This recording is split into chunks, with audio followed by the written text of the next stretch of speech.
Защо той или тя не може да те изслуша? Защо те критикува вместо да те подкрепи? Защо сменя темата? Причина номер 1. Никой не го е научил на това. В много семейства, особено в по-традиционните, емоциите не се обсъждат. Проблемите се решават. Слабостта се крие. Ако е израснал в такава среда, той буквално не знае как да седи с чужда болка, без да иска да я оправи. Когато ти споделяш, той чува проблем. Инстинктивно дава решение или критика. Не защото не му пука, а защото не знае как да прави иначе.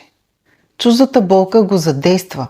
Понякога хората критикуват или се отдалечават, не защото са безчувствени, а защото чуждата болка събужда тяхната собствена.